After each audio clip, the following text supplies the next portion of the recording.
We're going to look at the time properties. For each clip, we can right click on it and access the time properties, or Control T. First of all, I'm just going to show you the clip properties. Inside the clip properties, we have the time span in frames. This is the source data, so 0 to 153. Inside the clip properties, there's also embedded the time properties. So here we can see the source clipping. But I can change this, so start at 10 and end at 100. So I've just clipped off the beginning and the end here. In addition, we have the start and the scale. The start offset is also represented in the clip. Here, top left hand corner is 9, and if we also go to the source clipping in, that's now represented as 10, and here they happen to be both 100 with the current scale. Now if I type in 2, there you go, I've just doubled the speed of the clip, so it's twice as fast. And that's why it shrinks to half the original proportions. If we go to extrapolation, we can drag the clip like this, and now automatically you can see that it's cycled the animation here. We can put percentage cycles in here as well. If we were to drag from the top, it's actually just going to hold for a certain number of frames. And in addition, we can switch to things like bounce. If I just do one bounce, that's like just the ping pong effect. So it's just going to do a bit of moonwalking.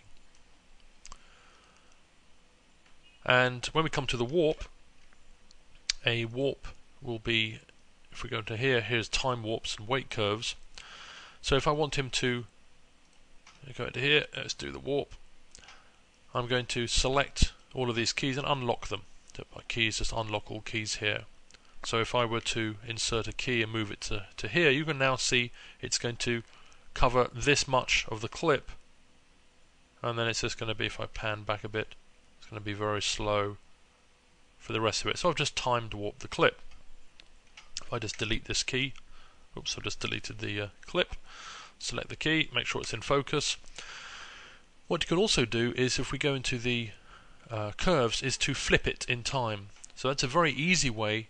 So now if we play this clip here, just to flip the animation backwards and forwards.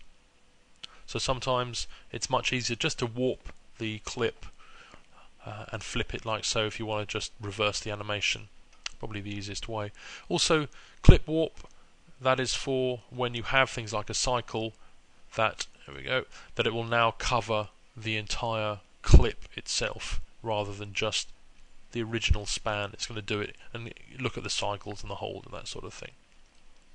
Now for parent clipping, if I just undo this, and by the way, if you just grab these and just put it back to where it should be, it'll understand that you want to get rid of the cycle. For the start and end, if I'm going to pull this onto another track, if I parent start and parent end, this is mean it's going to look at the timeline and match it, so that if I were to change the timeline just to make it say 200, there we go, it's going to stretch accordingly. This is really a lot better for static poses, if you just want to have it as the sort of the background or the neutral pose, or really for shape animation as well, so that you can define your shapes and they will always match the timeline. So this is the time properties.